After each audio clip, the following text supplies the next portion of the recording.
ଏଇଟା ଏଇଟା ଏଇଟା ଭ୍ୟାଲେଣ୍ଟାଇନ୍ସ ଡେ ର ଫର୍ଷ୍ଟ ଗିଫ୍ଟ ମୋ ପାଇଁ।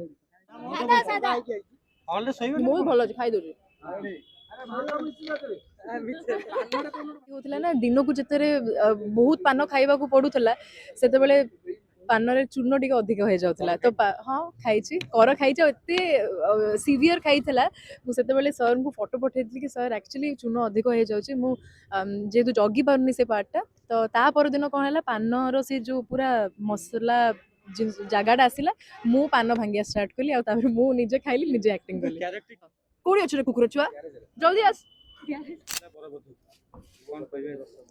ନମସ୍କାର, ଜୟ ଜଗନ୍ନାଥ। ମୁଁ କ'ଣ କହିବି, ବହୁତ ଖୁସି। ସବୁବେଳେ ଚାହିଁଛି କିଛି ଅଲଗା କରିବା ପାଇଁ, କିଛି ଡିଫରେଣ୍ଟ କରିବା ପାଇଁ। ଆଉ ଆପଣମାନଙ୍କୁ ଭଲ ପାଇବା ମିଳୁଛି କହିକି ମାନେ ରିସ୍କ ନେଉଛି ମୁଁ। ଯାହା କଳାକାର ହିସାବରେ କାମ କରିବା କଥା, ଯାହା ଆକ୍ଟିଂ କରିବା କଥା, କି ଆପଣ କୁହନ୍ତୁ ଯେମିତି ରକ୍ତ ଗୋଲାପ ସେପଟେ ଗୋଟେ ଗୋଟେ ଗ୍ଲାମରସ୍ ଜିନିଷ, ଗୀତ ଗୋଟେ ରିଲିଜ୍ ହେଇଛି, ବଟ୍ ବରବଧୂରେ ଗୋଟେ ଆର୍ଟିଷ୍ଟିକ୍ ଜିନିଷ ଆପଣ କହିପାରିବେ। ତ ବହୁତ ଖୁସି ଲାଗେ ଯେତେବେଳେ ଏକ୍ସପେରିମେଣ୍ଟ କରିବା ପାଇଁ ଅପରଚ୍ୟୁନିଟି ମିଳେ ଆଉ ଆପଣମାନେ ଏତେ ସୁନ୍ଦର ଭାବରେ ଆକ୍ସେପ୍ଟ କରନ୍ତି ସେ ଜିନିଷକୁ। ତ ବହୁତ ଖୁସି, ଯାହା କଳାକାର ହିସାବରେ କାମ କରିବା କଥା କରିଦେଇଛି, ବାକି ସବୁ ଆପଣମାନଙ୍କ ହାତରେ। ନର୍ଭସ୍ ଅଛି ଆଣ୍ଡ ଏକ୍ସାଇଟେଡ୍ ଅଛି। ଜୁଲିକୁ ଆପଣ କେତେ ମାତ୍ରାରେ ଭଲ ପାଇବା ଦେବେ, ଗାଳି ମିଳିବ ନା ତାଳି ମିଳିବ, ଡରିକି ଅଛି। କାହିଁକି ଯେବେ ଏ ଫିଲ୍ମଟି ସାଇନ୍ କରିଥିଲି ବରବଧୂ, ସେତେବେଳେ ବହୁତ ସ୍କେପ୍ଟିକାଲ ଥିଲି କି ଯଦି ଯଦି ଏ କ୍ୟାରେକ୍ଟରଟା କରୁଛି କେମିତି ଅଡ଼ିଏନ୍ସ ମାନଙ୍କ ରେସ୍ପନ୍ସ ରହିବ, ଭଲ ଲାଗିବ ନା ଭଲ ଲାଗିବନି। କିନ୍ତୁ ୟେସ୍, ଗୋଟେ ରିସ୍କ ନେଇଛି ଆଉ ହୋପଫୁଲି ଏବେ ପର୍ଯ୍ୟନ୍ତ ତ ସମସ୍ତେ ଭଲ ପାଉଛନ୍ତି ଜୁଲିକୁ। ଆଶା କରୁଛି ଆଗକୁ ଆହୁରି ଭଲ ପାଇବା ମିଳିବ। ପାନ ମୁଁ 50ଟା ଉପରେ ଖାଇଥିବି ପାନ। ଆଉ ପାନ ସାଧା ପାନ ସେମିତି ମୋତେ ଭଲ ଲାଗେ ଆକ୍ଚୁଆଲି ଖାଇବା ପାଇଁ। ପାନ ଦେହ ପାଇଁ ବି ବହୁତ ଭଲ। ତ କିନ୍ତୁ ଏମିତି ହଉଥିଲା ନା ଦିନକୁ ଯେତେବେଳେ ବହୁତ ପାନ ଖାଇବାକୁ ପଡୁଥିଲା ସେତେବେଳେ ପାନରେ ଚୂନ ଟିକେ ଅଧିକ ହେଇଯାଉଥିଲା। ତ ହଁ ଖାଇଛି, କର ଖାଇଛି। ଆଉ ଏତେ ସିଭିୟର ଖାଇଥିଲା ମୁଁ ସେତେବେଳେ ସାର୍ଙ୍କୁ ଫଟୋ ପଠେଇଥିଲି କି ସାର୍ ଆକ୍ଚୁଆଲି ଚୂନ ଅଧିକ ହେଇଯାଉଛି, ମୁଁ ଯେହେତୁ ଜଗି ପାରୁନି ସେ ପାର୍ଟଟା। ତ ତା ପରଦିନ କ'ଣ ହେଲା, ପାନର ସେ ଯୋଉ ପୁରା ମସଲା ଜାଗାଟା ଆସିଲା, ମୁଁ ପାନ ଭାଙ୍ଗିବା ଷ୍ଟାର୍ଟ କଲି ଆଉ ତାପରେ ମୁଁ ନିଜେ ଖାଇଲି, ନିଜେ ଆକ୍ଟିଂ କଲି। ଧନ୍ୟବାଦ ଧନ୍ୟବାଦ। ସେଥିରେ ଆମେ ଦେଖିଛୁ ଯେ ଆପଣ ଅଣ୍ଡା ଛତୁଆ ସବୁ ଚୋରି କରୁଛନ୍ତି, ପ୍ରକୃତରେ କ'ଣ ସେମାନେ କରନ୍ତି? ମୁଁ କହିପାରିବି ଯାହା ବି ଆପଣ ଜୁଲିକୁ ଦେଖୁଛନ୍ତି, ଜୁଲିର ପାନ ଖାଇବା କୁହନ୍ତୁ, ଚଷମା କୁହନ୍ତୁ, ତା ଶାଢ଼ୀ ପିନ୍ଧା କୁହନ୍ତୁ, ସ୍କୁଟି ଚଲେଇବା କୁହନ୍ତୁ, ସବୁ ଗୋଟେ ଡିରେକ୍ଟରର ହାତରେ ଅଛି। Oh my god, thank you. ମୁଣ୍ଡ ବୁଲେଇବ। ଏଇଟା ଏଇଟା ଏଇଟା ଭ୍ୟାଲେଣ୍ଟାଇନ୍ସ ଡେ ର ଫର୍ଷ୍ଟ ଗିଫ୍ଟ ମୋ ପାଇଁ।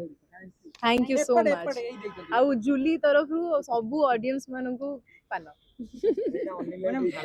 ଫାଷ୍ଟ ଗିଫ୍ଟ ଆପଣ କହିଲେ, ତା ପୂର୍ବରୁ ଚକୋଲେଟ, ଟେଡି, ରୋଜ ସବୁ ଯାଇଛି। ଖାଇଦବା।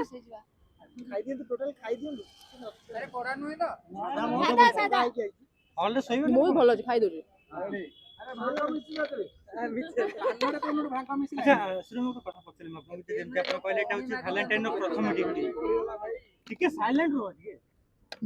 ଏଇଟା କହିଲେ ଆପଣ ପ୍ରଥମ ଗିଫ୍ଟ, ତା ପୂର୍ବରୁ ରୋଜ ଡେ ଯାଇଛି, ଚକୋଲେଟ ଡେ ଯାଇଛି, ଟେଡି ଡେ ଯାଇଛି।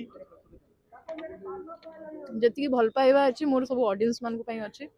ଆଉ ମୁଁ ଏତିକି ରିକ୍ୱେଷ୍ଟ କରୁଛି କି ଯୋଉ ପରିଶ୍ରମ ଆମ ପୁରା ଷ୍ଟାରକାଷ୍ଟ କରିଛନ୍ତି, ପୁରା ଟିମ୍ କରିଛନ୍ତି, ସ୍ପେଶାଲି ବିଶ୍ୱ ସାର୍, ମଣି ସାର୍ ଆମ ପ୍ରଡ୍ୟୁସର, ସେଇ କ'ଣ କହିବି, ସେ ପରିଶ୍ରମର ଫଳ ସମସ୍ତଙ୍କୁ ମିଳୁ ଆଉ ଭଲ ପାଇବା ମିଳୁ। ଟିକେ କହିପାରିବେ ଯୋଉ ପାନ ଛେପ ଫୋପାଡ଼ିକି ଯୋଉଟା କହୁଛନ୍ତି, ପ୍ଲିଜ ସେ ରିକ୍ୱେଷ୍ଟ ସେଇଟା ଟିକେ ଖାଲି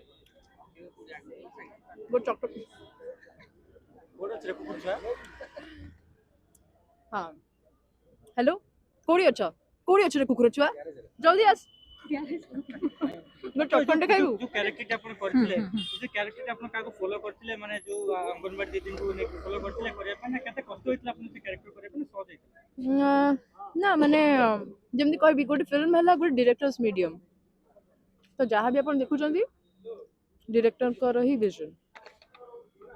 ହେଲା थैंक यू सो मच बहुत बढ़िया थैंक यू ଆସନ୍ତା କାଲି ଭ୍ୟାଲେଣ୍ଟାଇନ୍ସ ଡେ ये महिला जनक मते पान ଦେଇଛନ୍ତି थैंक यू सो मच ମୁଁ ଦେଇନି ସିଏ ଦେଇଛନ୍ତି ସିଏ ମତେ ବଢେଇଲେ ମୁଁ ତମକୁ ଦେଇଦେଲି बहुत बढ़िया ହେଇଛି बहुत बढ़िया पान ଆସନ୍ତା କାଲି ଭ୍ୟାଲେଣ୍ଟାଇନ୍ସ ଡେ ଯୋଉ ମାନେ ଅଛନ୍ତି ବର ବଧୁ ନୂଆ ନୂଆ ହୁଅନ୍ତୁ କିମ୍ବା ପୁରୁଣା ହୁଅନ୍ତୁ କିମ୍ବା ଯୋଉମାନେ ହବାକୁ ଯାଉଛନ୍ତି ସେମାନଙ୍କୁ କଣ କହିବେ ଖାଲି ଭଲ ପାଇବା ବାଣ୍ଟନ୍ତୁ ଭ୍ୟାଲେଣ୍ଟାଇନ୍ସ ଡେ ତ ଗୋଟେ ଦିନ ନୁହଁ ସବୁଦିନ ସେଲିବ୍ରେଟ୍ କରିବା କଥା ଆଉ ଭଲ ପାଇବାଠୁ ସବୁଠୁ ଇମ୍ପୋର୍ଟାଣ୍ଟ ହେଲା ରେସ୍ପେକ୍ଟ ଆଚ୍ଛା ପାତଲ ଘଣ୍ଟା ଭଲ ଥିଲା ନା ଜୁଲି ଭଲ କହୁଛନ୍ତି ଗୋଟେ କଥାଟା ତମେ ତ କାଟି ଦଉଛ।